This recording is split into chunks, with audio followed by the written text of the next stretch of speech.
जीवनासाठी सर्वात महत्वाचा आहे. वचनाद्वारे देव मला ताकद देतो, वचनाद्वारे देव आमच्याशी बोलतो, सांत्वन देतो, घडवतो, सुधारून आणता आहे. कशाच्या द्वारे? वचनाद्वारे. जानेवारी पहिल्या आठवड्यामध्ये मी तुम्हाला सांगितले होते की वचन वाचायला सुरू करा. नियमितपणे वचन वाचणे सुरुवात करा. कुठेपर्यंत आले सर्वजण वाचत वाचत? जुना करा संपले काय? वाचत आहे काय? वचन वाचणे. मी होशोपर्यंत आलो. वाचतोय मी, फक्त ते नाही, बाकीच्या भरपूर मला वाचावं लागते. ते सोडून ते होशोपर्यंत आले. आम्ही मला संदेश देण्यासाठी वाचावं लागते, भविष्यासाठी वाचावं लागते, भविष्य स्कूलमध्ये शिकवायला जाण्यासाठी वाचावं लागते, सर्व करावं लागते. ते सोडून आता 3 महिन्यात मी होशोपर्यंत आलो. आम्ही प्रेसवर. तुम्ही कुठला पुस्तकापर्यंत आला मला माहीत नाही. आम्ही 3 महिने झाले, आता 4था महिना सुरू आहे. आम्ही या वर्षामध्ये 2025 मध्ये आम्ही वचन पूर्ण वाचले पाहिजे. आम्ही भजन आपल्यासाठी आहे, आपल्या आशीर्वादासाठी आहे. आम्ही प्रेज लॉर्ड. वाचा, रोज वाचा, वचन वाचा. जेवढं मला वाचता येईल तेवढं वाचा. मी संख्या सांगत नाही, 4 वाचा, 3 वाचा, 2 वाचा नाही सांगत. तुम्हाला जेवढं वाचता येते वाचा, मनन करा, हृदयामध्ये स्वीकार करा, हृदयाच्या पाठीवर लिहून ठेवा आणि वचन आम्हाला घडवू दे आम्ही त्याच्या इच्छेप्रमाणे. आमेन. हालेलुया. किती लोकांना समजले? वचन वाचत असताना देव 100% बोलणारच. हृदयापासून वचन वाचायला बसले तर 100% त्या वचनातून देव बोलणार. फक्त रविवारी देव बोलणार असं काही नाही, फक्त विनोद पास्टरद्वारेच देव बोलणार असं काही नाही. तुमच्या हातात लिखित वचन देवाने दिलेलं आहे.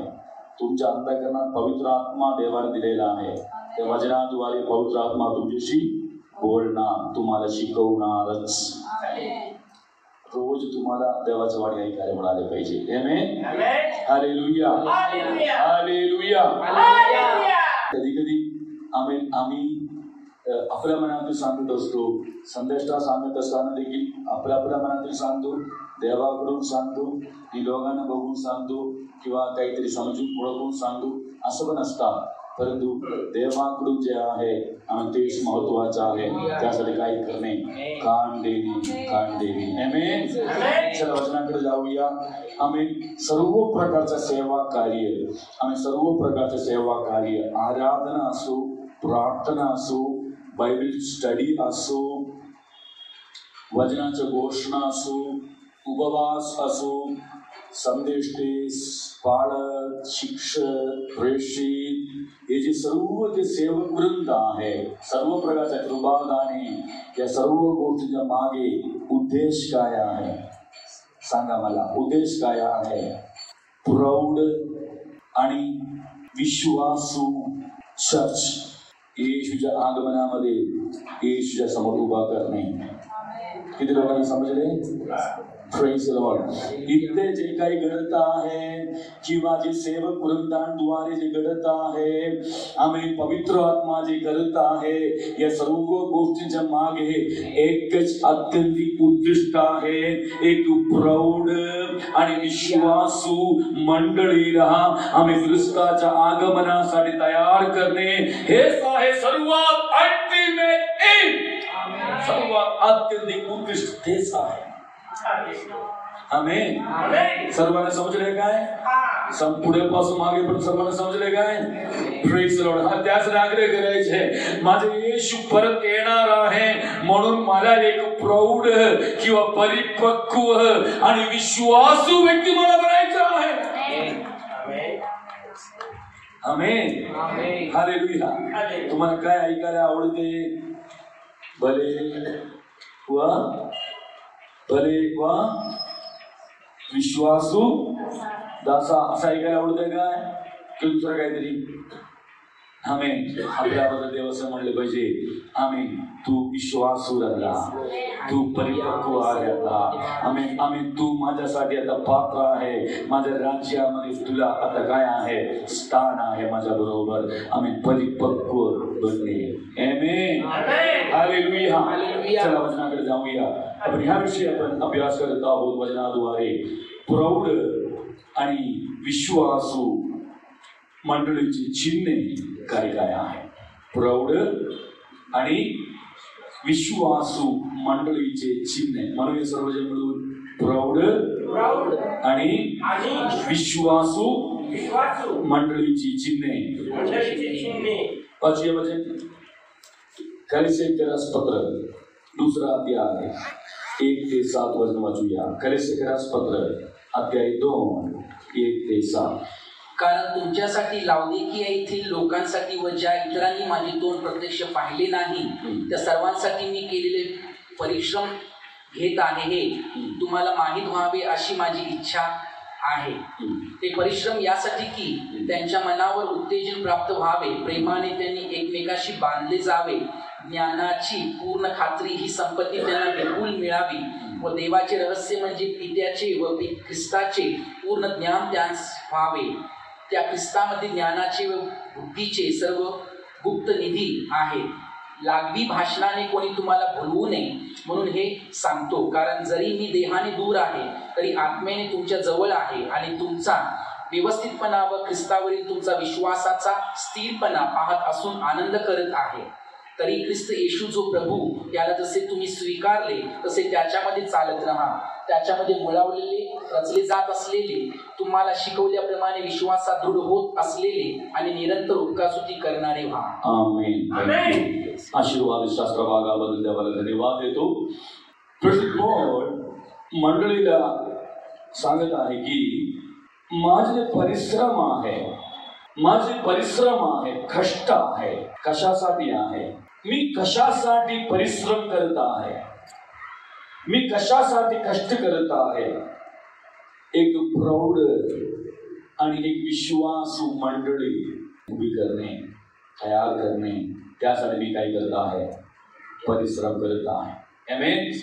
एक सेवक, एक विश्वासू बाळक, त्यांच्या मनामधील एकच इच्छा असणार, एक विश्वासू, एक परिपक्व मंडळी तयार करणे. आमेन. Praise lord. संख्या किती असो, 10 असो, 50 असो, लाख असो, आम्ही त्या मंडळी आम्ही कसं असले पाहिजे, परिपक्व आणि प्रौढ असले पाहिजे. आमेन. किती लोक त्यासाठी प्रार्थना करणार, आग्रह करणार, देवा मला एक परिपक्व सदस्य बनायचे मंडळीतील. देवा आमची मंडळी एक परिपक्व, एक विश्वासू मंडळी बनायची आहे. आमेन. आमेन. किती लोकांची लक्षात येत आहे, किती लोक आग्रह आग्रह करणाऱ्या लोकांना मदत करण्यासाठी कोण तयार आहे? पवित्र आत्मा तयार आहे. आमेन. पवित्र आत्मा यासाठी तुम्हाला मला दिलेला आहे. आम्ही जे आग्रह करत आहे, पवित्र आत्माच्या आम्ही अधीन होत आहे, स्वाधीन होत आहे. आम्ही त्या लोकांना परिपक्व बनवणे, आम्ही त्या लोकांना विश्वासू बनवणे, याच्यासाठी मदत करण्यासाठी कोण आहे आपल्यामध्ये? पवित्र आत्मा. आमेन. चला, कोण म्हणत आहे, माझी इच्छा असं आहे की तुम्हाला काय बनावे, तुम्ही धाडसी हृदयाचे बनावे. प्रौढ विश्वासू मंडळीच्या पहिलं चिन्ह काय आहे? धाडसी हृदयाचे चर्च. दुसरा त्या ठिकाणी पौल ह्यासाठी प्रार्थना करत आहे, आग्रह करत आहे, प्रत्येक सदस्य मंडळीतील काय केले पाहिजे? प्रेमाने एकत्र जोडलेले असणे. दुसरे विषय आहे. आमेन. म्हणजे प्रौढ आणि परिपक्व मंडळाचे दुसरं वैशिष्ट्य आहे, दुसरं चिन्ह आहे, त्याबद्दल देखील तुम्हाला मी सांगितले. तिसऱ्या गोष्टी त्या ठिकाणी आम्हाला पाहायला मिळाले की काय झाले पाहिजे? सांगा. सर्व प्रकारच्या ज्ञानाने सुसज्ज चर्च. सर्व प्रकारच्या ज्ञानाने सुसज्ज चर्च. 3 प्रकारच्या ज्ञानांबद्दल सांगितले. आमेन. मागच्या आठवड्यात सहस्र सांगितलं, पुन्हा मी त्याकडे जात नाही. आमेन. आता चौदा जो मुद्दा आहे त्याकडे आपण जात आहोत. वचन 4 आपण वाचूया. वचन 4. हे मी तुम्हाला यासाठी सांगत आहे की प्रलोभन येणाऱ्या भाषणाने कोणी तुम्हाला फसवू नये. त्या ठिकाणी 4 वचनावर सांगत आहे की तुम्हाला कोणी काय करू नये, फसवू नये, काय भुलवू नये, भुरळ घालू नये. जे परिपक्व प्रौढ मंडळीचे 14 वैशिष्ट्य किंवा चिन्ह काय आहे, मोहक शिकवणीना विरोध करण्याची शक्ती त्यांच्याकडे आहे. काय आहे? मोहक शिकवणीना विरोध करण्याची शक्ती त्यांच्याकडे आहे. सर्वांच्या लक्षात आले? म्हणजे भुलवणारं जे शिक्षण आहे, फसवणारं जे शिक्षण आहे, त्या शिक्षणाचा विरोध करण्यासाठी शक्ती. आता मोहक शिकवणी, भुलवणारं जे शिकवण, त्या शिकवणीला विरोध करण्यासाठी आम्हाला शक्ती पाहिजे असेल तर त्यासाठी कशाची गरज आहे? त्यासाठी कशाची गरज आहे सांगा मला. मोहक किंवा भुलवणार जे शिक्षण, फसवणार जे शिक्षण, बळी पडू नये किंवा त्याला विरोध करायचा आहे तर त्यासाठी शक्ती, त्यासाठी क्षमता कशाद्वारे आम्हाला प्राप्त होत आहे? शब्द देही जागा आणि आम्हामध्ये वस्ती केले. तो शब्द देवा सग होता, देव होता. तो कोण आहे? ते शब्द काय आहे? येशू. आमेन. सर्वांच्या लक्षात आहे काय? त्या येशू, आमेन, येशूने जे शिकवले, येशूने जे बोलले किंवा येशू जो शब्द आहे, ते शब्द तुमच्या आणि माझ्या हातात आमेन लिखित रूपामध्ये आहे की नाही? येशू मध्ये सर्व संपत्ती, सर्व परिपूर्ण कोणामध्ये आहे? येशू मध्ये आहे. सर्व संपत्ती त्या वचनामध्ये आहे. सर्व परिपूर्ण कोणामध्ये आहे? येशू मध्ये आहे. तो येशूने जे शिकवले, येशूने जे सांगितले, त्या शिक्षण कुठं आहे? लिखित रूपामध्ये कुठं आहे? आपल्या हातात आहे का नाही? हे आपण म्हणतो लिखित वचन. काय म्हणतो? लिखित वचन. ग्रीक मध्ये काय म्हणतो आपण? लोगोस. काय आहे? लोगोस म्हणजे काय आहे? लिखित वचन, लिहिले गेलेले वचन. आमेन. जे बोलले जाणारे जे शब्द आहे त्याला काय म्हणत आहे? बोलले जाणारा शब्द काय आहे? रेमा. काय आहे? म्हणजे लिखित वचन, जे बोलले गेलेले शब्द, बोलले जाणारे शब्द, आणि त्या शब्दाद्वारे काय होत आहे? कार्यप्रगट होत आहे. जोपर्यंत लिखित वचन या कागदावर आहे तोपर्यंत आम्ही त्या शब्दाचं कार्य तुमच्यामध्ये माझ्यामध्ये प्रगट होत नाही. त्या वचन आम्ही पुढे लिहिले गेले पाहिजे, आम्ही हृदय पातळीवर लिहिले गेले पाहिजे, आम्ही उगा वाटे बोलले गेले पाहिजे, आम्ही जीवनाद्वारे प्रगट झाले पाहिजे. तेव्हा त्या वचनाचं कार्य आम्ही सामर्थ्य तुमच्याद्वारे माझ्याद्वारे प्रगट होणार. किती लोकांच्या लक्षात आले? म्हणजे हे जो बायबल आहे ना, आपण कवर वगैरे घालून किंवा कपाटात वगैरे ठेवले तर किंवा कुठेतरी सुरक्षित ठेवले तर आम्ही त्याचं कार्य प्रगट होत नाही. त्या वचन बोलले जाणे, आम्ही त्या वचनाचं आचरण केले जाणे, आम्ही त्याचे वचन हृदयामध्ये लिहिले जाणे, आम्ही हृदयपट्टीवर लिहिले जाणे आणि त्यानुसार जीवन जगणे, आम्ही त्याद्वारे त्या वचनाचं सामर्थ्य प्रगट होत आहे. म्हणून आपण काय करतो? वचन बोलतो, वचन सांगतो, वचन वाचत आहे, वचन कबूल करत आहे, तेव्हा काय होत आहे? या वचनाच्या कार्य प्रगट होत आहे. म्हणून या वचनाबद्दल, वचनातील ज्ञान, या वचनातील गहन गोष्टी, या वचनाचे लिहिलेलं आहे त्या गोष्टी जर आपल्या अंतःकरणामध्ये असेल तर आपल्या हृदयात असेल तर आम्ही भुलवलं जाणार नाही.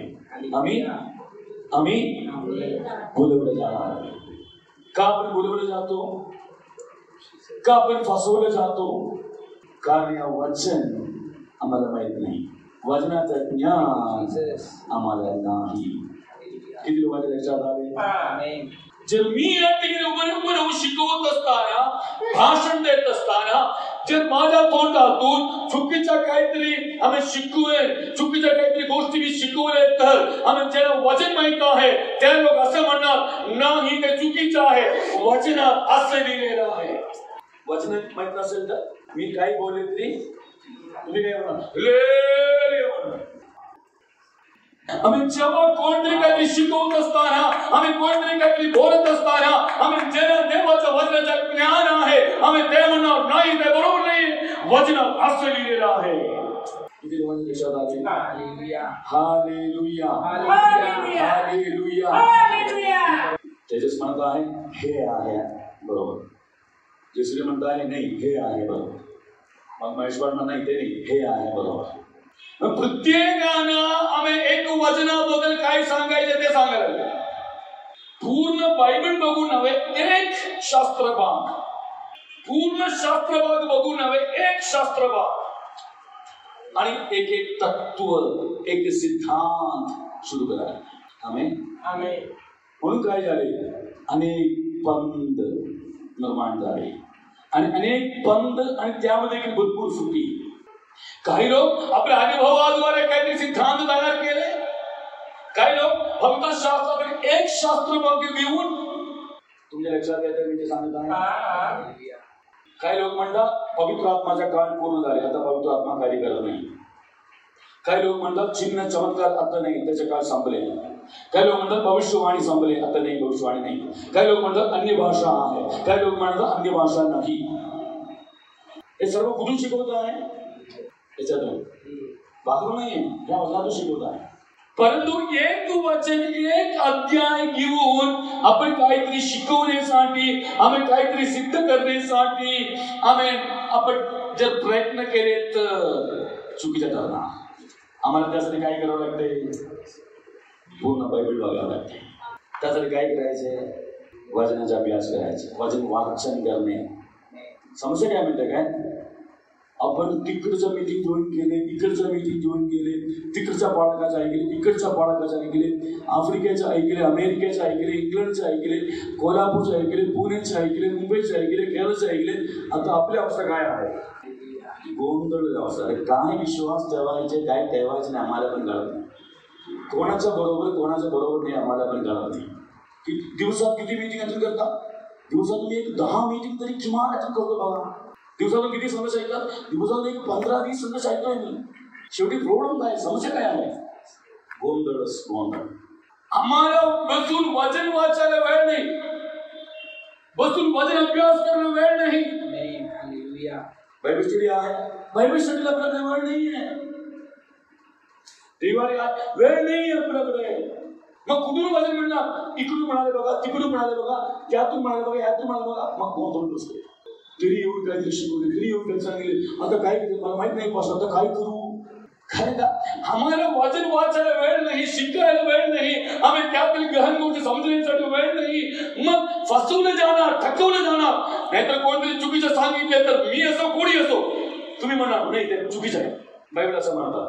Hallelujah, hallelujah, hallelujah.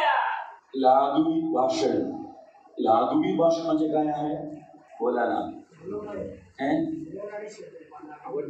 आवडणारे जे आपल्याला आपल्या कानासाठी ऐकायला बरं. कोणाला? कानाला बरं, ऐकायला बरं. आणि जे कानाला ऐकायला बरं वाटले त्या शब्दाला आपण काय बोलले? ती सुंदर शिकवण होतं बघा. आजचा संदेश भारी ऐकायला आणि मनामध्ये देखील बरं वाटते. भावना पुढे उत्पन्न होत आहे. भावना मनाला माहिती आहे ना? आपला मनुष्य म्हणजे किती भाग आहे? 3. काय काय आहे? जीव, जीव, शरीर, आत्मा किंवा आत्मा, जीव, शरीर. भावना कुठे निर्माण होत आहे? कान कुठं आहे? शरीरात. जीव कुठं आहे? ते कुठं डिपार्टमेंट तुझा? सायकाट्रिक. मला सांभाळून बोलावं लागते, सायकाट्रिक वाला बसला आहे. आणि हे जो भावना उत्पन्न होत आहे, भावना, आमेन, मग जे गाण्याने ऐकले ते मनाला जरा बरं वाटते, मनाला जरा तिथंच थांबले. त्याचे उपयोग कोणाला झाले नाही? आत्माला झाले नाही. आजकाल आम्हाला काय ऐकायला आवडते? जे कानाला बरं वाटते आणि मनाला बरं वाटते. आज ऐकलं माझ्या मनाला बरोबर, आज मोकळ्याला बघा, आज मी जरा मोकळ्याला बघा, आज मला आराम वाटले बघा, आज मी जरा मोकळ्याला बघा. उद्या परिस्थिती सेम. आज मोकळे आले, उद्या. परंतु ते हे जे आहे कानाने ऐकत आहे, मनाने आम्ही भावना निर्माण होत आहे, ते पुढे त्याचा परिणाम झाले पाहिजे, आत्मामध्ये परिणाम झाले पाहिजे आणि जीवनामध्ये आम्ही त्याचा परिणाम दिसून आले पाहिजे. हालेलुया. किती लोकांच्या लक्षात आले? Hallelujah, hallelujah, hallelujah. तुमची आराधना, तुमचा प्रतिसाद, तुमची प्रतिक्रिया माझ्या आवाजामुळे असू नये. मी कमी जास्त आवाज वापरतोय, कमी जास्त आवाज वापरतो, वेगवेगळं कारण आहे. आम्ही मी कधी कधी मोठ्याने बोलतो, कधी कधी हळू बोलतो, कधी कधी माईक लांब ठेवतो, कधी कधी माईक जवळ ठेवतो. त्याच्या मागे काही काही कारण आहे. परंतु ह्यामुळे तुम्ही काय करायचं नाही, काय करायचं नाही, आराधना करायची नाही. ह्यामुळे तुम्हाला काही प्राप्त व्हायचं नाही, आत्मा अभिषेक प्राप्त व्हायचं नाही. तुम्हाला देवाचं वचन समजत आहे म्हणजे सांगता. तुमच्या कानासाठी बरं वाटत आहे, मनासाठी बरं वाटत आहे, आम्ही त्या गोष्टी मनात पुरत आहे, पण पुढे आत्मामध्ये कार्य त्याद्वारे घडत नाही. Hallelujah, hallelujah. वचन काय सांगत आहे? लागवी लागवी भाषणाने कोणी तुम्हाला भुलवू नये, कोणी तुम्हाला भुलवू नये म्हणून हे सांगतो. कारण जरी मी देहाने दूर आहे तरी आत्म्याने तुमच्या जवळ आहे. मी देहाने दूर परंतु आत्म्याने. या ठिकाणी जो लागवी भाषण हे जो शब्द आहे त्यासाठी वापरलेले जे मूळ शब्द आहे, सर्वसाधारणपणे वकील लोक वापरणारा एक शब्द आहे. वकील लोकांबद्दल काय म्हणतात त्याला? आर्ग्युमेंट्स ना, वकीलचे वादविवाद. वकील लोकांचा वादविवाद कसा आहे? जर एक चोरी केलेली व्यक्तीला तो वादविवाद करून काय करणार? निर्दोष करणार. खरं म्हणलं तर हा चोरी केले, परंतु वादविवाद कशासाठी करतोय? जर हुशार वकील असेल तर तो काय करणार? निष्पापीला पापी बनवणार, पापीला म्हणजे दोषीला निर्दोषी बनवणार आणि निर्दोषीला. त्यासाठी काय आहे त्यांच्याकडे? बोलण्याची क्षमता आहे, वादविवाद करण्याची क्षमता आहे. त्याद्वारे कोणाचं मन ओढून घेत आहे? जो न्यायाधीश आहे, न्यायमूर्ती आहे, त्याचं मन ओढून घेत आहे. त्यासाठी जे काही सादर करायचं आहे, जे काही त्या ठिकाणी पुरावा द्यायचे, ते सर्व होताच ना. वकिलाचं काम तेच आहे ना, म्हणजे खरं बोलून काही चालत नाही. मग हे जे वादविवादाद्वारे, आर्ग्युमेंट्सद्वारे आम्ही स्पष्ट करत आहे की मी जे बरोबर आहे आणि माझे वाक्य आहे ते बरोबर आहे, हेच तिथे करत आहे. त्यासाठी शब्द वापरला आहे. आम्ही जसे एक वकील करतो, आम्ही त्या पद्धतीने मनुष्याचं मन वळवून घेत आहे. त्याच्या शब्दाद्वारे, त्यांच्या प्रेझेंटेशनद्वारे. आम्ही किती लोकांच्या लक्षात आले? आम्ही बायबल सेमिनारीमध्ये, तुम्ही देखील शिकत असताना बायबल सेमिनारीमध्ये शिकत असताना आम्हाला विषय दिले जायचे. एकच विषय असणार, म्हणून त्याला 2-3 वाक्य पाहिजे त्यावर. म्हणजे असं माझ्या उदाहरणार्थ, देव नाही म्हणणारा एक व्यक्ती पाहिजे, देव आहे असं म्हणणारा एक व्यक्ती पाहिजे, देव होता आत्ता नाही म्हणणारा व्यक्ती पाहिजे. म्हणजे असे 2-3 मत सांगणारा व्यक्ती पाहिजे, ते कंपल्सरी आहे. मग प्रत्येक व्यक्ती आपापला मत मांडायचे. मग कदाचित जिंकणारा कोण असणार? देव नाही असं म्हणणारा व्यक्ती असेल, कारण त्यांची बोलण्याच्या पद्धत, सादर करण्याच्या पद्धत आणि जे वाद घालण्याच्या पद्धत त्याद्वारे कदाचित तो जिंकणार. परंतु खरोखर काय आहे, सत्य काय आहे? देव आहे. आम्ही असे एक विषय मी एकदा सादर केले, येशू ख्रिस्ताच्या आगमनाबद्दल. माझा विश्वास असा आहे, येशू ख्रिस्ताचं आगमन महासागराच्या काळानंतर घडणार असा माझा विश्वास आहे बौद्धशास्त्रानुसार. मला मिळालेला सब्जेक्ट असा आहे की महासंकटाच्या मध्यभागी कोण येणार? येशू येणार. म्हणजे 3.5 वर्षानंतर. म्हणजे ज्या लोकांना त्याबद्दल माहीत नाही, क्षमा करा. आता त्याबद्दल मी बोलत नाही, एवढंच सांगण्यासाठी आहे. मग माझा विश्वास काय आहे? त्याच्या अगोदर येशू येणार. परंतु माझ्यासाठी विषय काय दिले गेले? महासागराच्या अर्धा काळ संपल्यावर येशू येणार. मी सादर केले, मला फर्स्ट मिळाले, मला जास्त मार्ग मिळाले, कारण मी व्यवस्थित पुरावा देऊन ते सादर केले. मला माझा विश्वास तर नाही. माझा विश्वास काय आहे? दुसरा आहे. मी जे सांगतो तुमच्या लक्षात आले काय? अशा पद्धतीने आम्ही शिक्षणाद्वारे, बोलण्याच्या द्वारे आपलं मन वळून घेण्यासाठी, आम्हाला आकर्षित करण्यासाठी, आम्ही त्याच्या शिक्षणामध्ये, आम्ही त्याच्या पद्धतीमध्ये, आम्ही त्याच्या मार्गानुसार चालवण्यासाठी जे प्रयत्न करत आहे, त्या लोकांद्वारे कोण बोलवलं जायचे नाही? मंडळी बोलवल्या जायचे नाही. किती लोकांचे लक्षात आले? सर्वजण माझ्याकडे लक्ष द्या. दोन्ही हात तुमच्याकडे द्या. सर्वजण दोन्ही हात हालेलुया म्हणूया सर्वजण. आमेन. Praise the lord. आता बघा, इथे ह्या पद्धतीने आम्हाला भुलवणारं पुष्कळ आहे. एक नाही, पुष्कळ आहे, पुष्कळ आहे. तो त्यामुळे आपण काय करायचं नाही? फसवायला जायचं नाही. योग्य शिक्षण देणारा व्यक्ती असेल तर पवित्र शास्त्रानुसार बोलणार. योग्य शिक्षण देणारा व्यक्ती असेल तर मंडळीमध्ये विश्वासू प्रामाणिक राहायला सांगणार. योग्य शिक्षण देणारा व्यक्ती असेल तर तुमच्या मनामध्ये स्वर्गाबद्दल, सार्वकालिकतेबद्दल, आध्यात्मिकतेबद्दल तुमच्यामध्ये प्रोत्साहन देणार, उत्तेजन देणार. तुमच्या लक्षात आले मी सांगितले. जर आम्ही भुलवणारा लोक असेल तर मंडळीतून विभक्त करण्यासाठी प्रयत्न करणार, बाळगापासून विभक्त करण्यासाठी प्रयत्न करणार, बायबलच्या खऱ्या शिक्षणापासून दूर करण्यासाठी प्रयत्न करणार. आम्ही स्वर्गापेक्षा, देवाच्या राज्यापेक्षा, सार्वकालिक जीवनापेक्षा जगामध्ये, जगातील गोष्टींबद्दल तुमच्यामध्ये आम्ही लोभ, आम्ही मोह, आम्ही आग्रह, आम्ही वासना उत्पन्न करण्यासाठी प्रयत्न करणार. थोडाफार याबद्दल सावधगिरी मारता पाहिजे. आमेन. हालेलुया. हालेलुया. समजा मी जर एक चर्चेमध्ये गेले तर मला संदेश बदलायला बोलवण्यात आलं. आमेन. मी त्या पालकाकडून त्या मंडळीला विभक्ती करण्याचा प्रयत्न करणार नाही. महत्वपूर्ण गोष्टी आहे. जर चर्चमध्ये ना येण्यासाठी तुमच्या जीवनामध्ये काहीतरी घडत असेल तर आमेन, ते दैविक नाही. त्यामध्ये पाहुणे असो किंवा मी तुमच्या घरी येऊन बसले तरी, मी कोणाद्वारे प्रेरित होऊन घरी बसले आहे? सैतानाद्वारे. कारण तुम्हाला चर्चेमध्ये जाऊ द्यायचे. तुम्ही प्रार्थना करणारा एक व्यक्ती आहे, तुम्हाला प्रार्थना मी अडवत असेल तर मी देवाद्वारे प्रेरित होऊन येत नाही, तर मी सैतानाद्वारे प्रेरित होऊन येतोय. आम्ही किती लोक लक्षात येईल आम्ही जे सांगत आहे.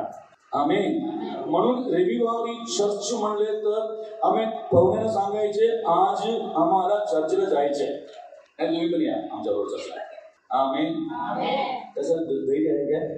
आम्ही चर्चला येण्याच्या वेळी काहीतरी कोणीतरी आम्ही अडचण निर्माण करत असेल तर, कुणीतरी बोलत असेल तर आम्हाला सांगायचे. ते सांगायला धाडसी आम्ही वेळले पाहिजे. म्हणे चर्च चुकून मला काही करता येत नाही, फक्त आमच्या चर्च एवढंच अमुक वेळेपर्यंत आहे, त्या वेळेपर्यंत आम्हाला पुढे येता येत नाही. बाकीच्या दिवसभर बोलवा, रात्रभर बोलवा येतो. समजा तुम्हाला बोलवलं जायचं नाही, बोलवलं जायचं नाही. आमेन. हालेलुया. 7 दिवस असले तरी, रविवारी 24 तास असले तरी, कधी कधी नेहमी प्रोग्राम कधी आहे माहिती आहे काय? 4 ते 7 प्रोग्राम. 4 ते 7 पाहुणे येते, 4 ते 7 गावाला जाते, 4 ते 7 आजारी पडते, 4 ते 7 झोप येते, बाकी सर्व टाइम फ्री आहे. बरोबर 4 ते 7 त्या सैतानाला दमवायचे, त्या सैतानाच्या विरोधात उभं राहायचे. 4 ते 7 कोणासाठी? देवासाठी.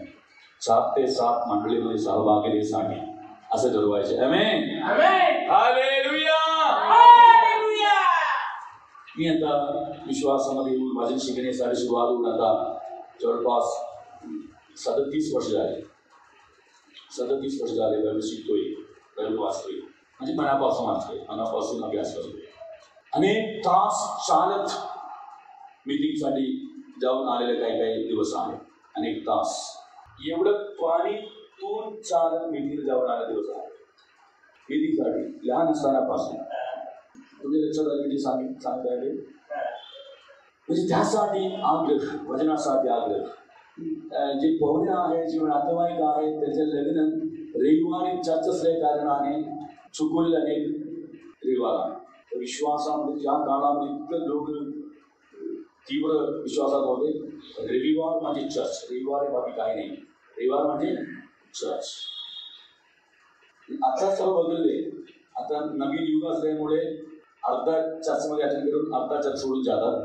काही लोक जिथे कार्यक्रम आहे तिथे मोठे चर्चमध्ये जाऊन अटेंड करतात. काही लोक म्हणतात काय रविवार रे, काय साजरा तरी चालते. पाहुणेला कसं दुखवायचे, पाहुणेला कसं दुखवायचे, नातेवाईकांना कसं देव दुखवले गेले ते काही प्रॉब्लेम नाही. भविष्यात दुःख वाटत ते काही पूर्ण वाटत नाही. तुम्हाला समजत आहे काय? हे तुमच्या गाण्यासाठी बरोबर नाही आहे, तुमच्या गाण्यासाठी पण बरोबर नाही. मला माहिती आहे, परंतु आपल्या आत्म्यासाठी आशीर्वाद आहे. आमेन. बघा मी तुम्हाला काय सांगत आहे, आम्ही अशा पद्धतीने चुकीच्या शिक्षणाद्वारे काय करू नये. देवापासून, दैविक नातेपासून कोणीही आम्हाला विभक्त करू नये. आमेन. त्या सत्य वचनाला दुरून आम्हाला राहायचं आहे.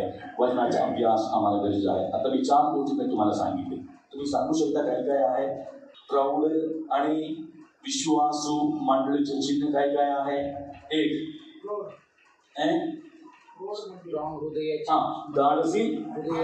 धाडसी चर्च. दुसरा प्रेमाने बांधले गेले सदस्य. तिसरा सर्व प्रकारच्या ज्ञानाने परिपूर्ण किंवा सुसज्ज. आणि 4 मोहक शिकवणीला विरोध करण्याची शक्ती असलेले चर्च. तुम्हाला कोणते चुकीचे शिक्षण द्यायला आलं तर विरोध करायला तुम्ही तयार झाले पाहिजे. नाही असं नाही, बायबल असं सांगत आहे असं मानून तुम्हाला धैर्य पाहिजे, धाडस पाहिजे. आमेन. पुढचं आपण बंदी होतो. आज मला संपवायचे होते. आम्ही चला त्याच्या पुढच्या वाचूया. तरी आत्म्याने तुमच्याजवळ आहे आणि तुमचा व्यवस्थितपणा व ख्रिस्तावरील तुमचा विश्वासाचा स्थिरपणा पाहून. थँक्यू. बस तर 2 शब्द काय आहे तुमच्या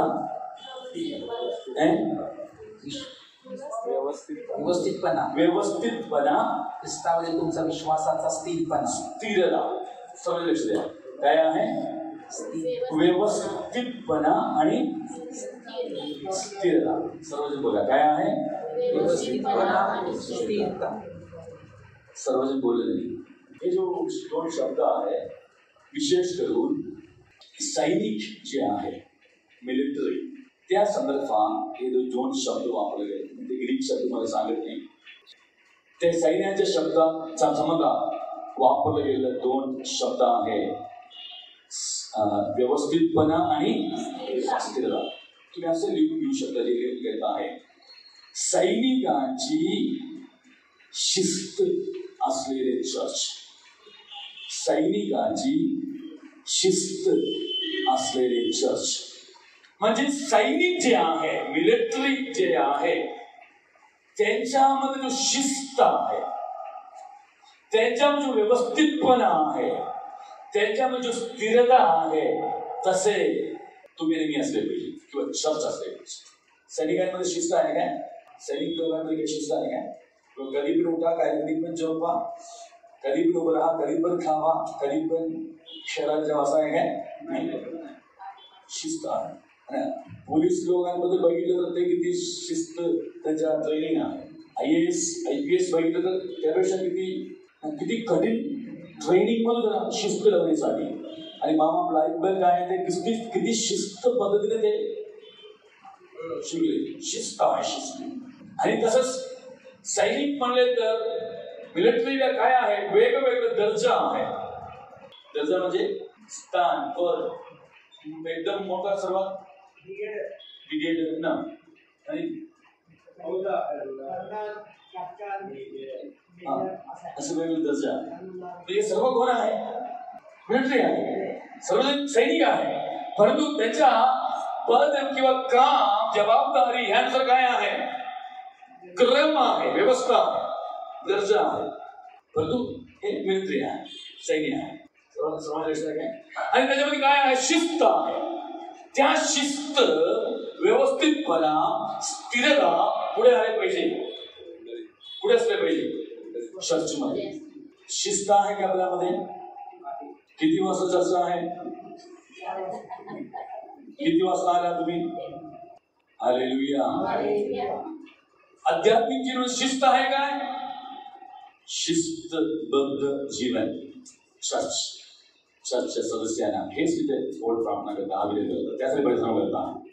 जसे सैनिक जे आहे त्यांच्यामध्ये शिस्त आहे, त्यांच्यामध्ये क्रम आहे, त्याच्या जबाबदारीनुसार, त्यानुसार चर्चा असेल. आमेन. कधी पण या, कधी पण जावा, कधी पण ऐका, कधी पण झोपा, असं नाही. आमच्यामध्ये काय पाहिजे? आध्यात्मिक जीवनामध्ये मी सांगत आहे का तुम्हाला शिस्त? प्रार्थनेमध्ये शिस्त आहे काय? बायबल वाचन करण्यामध्ये शिस्त आहे काय? चर्चमध्ये येण्यामध्ये शिस्त आहे काय? चर्चमध्ये जबाबदारी जी आहे त्यामध्ये शिस्त आहे काय? आणि कधी कधी आपण कसं असतो, अस्थिर असतोय. कधी कधी अस्थिर व्यक्ती शिपाई करू शकतो काय, किंवा सैनिक त्यांचे काम करू शकतो काय? नाही. 2 दिवस एकदम आध्यात्मिक प्रार्थना, वचन, आराधना. नंतर 2 महिना हवा गेलेल्या तेलासारखं. मग नंतर कुठेतरी हवा बोलून मग हालेलुया, प्रार्थना, आराधना, वचन, पवित्रता, सेवा कार्य. मग 1 महिन्याने परत हवा गेली. मग कोणतरी मागे लावून हवा भरून पुन्हा काही नाही, स्थिरता नाही. माझ्या बरोबर आहात कधी मी?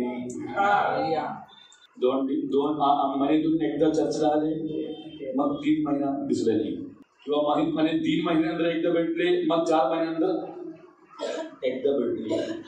काही नाहीये, स्थिरता नाही. Hallelujah, hallelujah, hallelujah, hallelujah. मी परवा सांगितल्याप्रमाणे इजिप्त सोडले, परंतु अजून कुठं आहे? मन कुठं आहे? मिसरत आहे. मिसरातून बाहेर पडले, परंतु मन कुठं आहे? मिसरत आहे. सोदोम गोमोरा सोडून पडून गेली कोण? लोटाची पत्नी. परंतु मन कुठं आहे? सोदोम गोमोरा. अवस्था बिकट आहे. तिथं नाही मध्ये मिस्टर सोडले, परंतु मनात काय आहे? मिस्टर आहे. मिस्टर मध्ये पण नाही, कनान मध्ये पण नाही. कुठं आहे? रानात संपले. किती लोकांच्या लक्षात आले? योसेफाकडे बघा, कुठं आहे? मिस्र देशात आहे, परंतु मन कुठं आहे? कनान देशात. म्हणून योसेफ सांगत आहे, माझ्या मृत्यू झाल्यानंतर तुम्हाला जेव्हा इथून सुटायला म्हणणार ना, काय करा? माझ्या अस्थी घेऊन जा. राहणे कुठं आहे? मिस्र देशात, परंतु मन कुठं आहे? कनान देशात. मनात पूर्ण काय आहे? खना. आम्ही योसेफासारखं आहे काय? लोटाचं नाव पण माहित नाही, नाव पण माहित नाही. लोटाचं परिचय नाव आम्ही नाव द्यायला देखील देवाला आवडले नाही. त्या वाळवंटामध्ये नाश पावलेल्या इस्रायल लोकांबरोबर आहे काय, किंवा कालेब आणि यहोशुआ त्यांच्यासारखं आहे काय? स्थिरता सोडले काय? मनातून पण सोडून टाकायचं. शरीराने सोडले काय? मनाने सोडायचे. त्यांच्या कुठलेही आपल्यामध्ये मनात देखील असायचे नाही. ह्या ठिकाणी आमच्यामध्ये हे जे वैशिष्ट्य आपल्यामध्ये असण्याची गरज आहे, त्याच्यामध्ये स्थिर राहा, व्यवस्थितपणा, शिस्तबद्ध जीवन आमच्यामध्ये असणे गरजेचं आहे. त्याशिवाय मजबूत बनणार नाही. स्थिरता आणि विश्वास पण आपल्यासाठी तटबंदी आहे. कोणी दुष्ट काही करणार नाही, शिरणार नाही. कुठेही सैतान काय करणार नाही, शिरणार नाही, घुसणार नाही आपल्यामध्ये. जर आपल्यामध्ये स्थिरता असेल तर, आपल्याला शिस्तपण असेल तर, आम्ही कुठेही सैतानाला आपल्यामध्ये घुसण्यासाठी काय करणार नाही, संधी येणार नाही. आमेन. मंडळी, त्या पद्धतीने सैनिकांसारखे शिस्त असणे गरजेचे आहे. आमेन. कुठलीही समस्या, कुठलीही परीक्षा, कुठलीही व्यक्ती, कुठलेही शिक्षण आम्हाला काय करणार नाही, आम्हाला धक्का देणार नाही, किंवा आम्हाला हलवणार नाही, किंवा आम्हाला आमचा नाश करणार नाही, आम्हाला भुलवणार नाही. तर आम्ही कसं राहणार, स्थिर राहणार. डोळे बंद करून प्रार्थना करूया सर्व. आज 2 गोष्टी मी तुम्हाला सांगितले. प्रौढ आणि विश्वासू मंडळीच्या 2 चिन्हे. मोह शिकवणीना विरोध करण्याची शक्ती आहे त्याच्यामध्ये.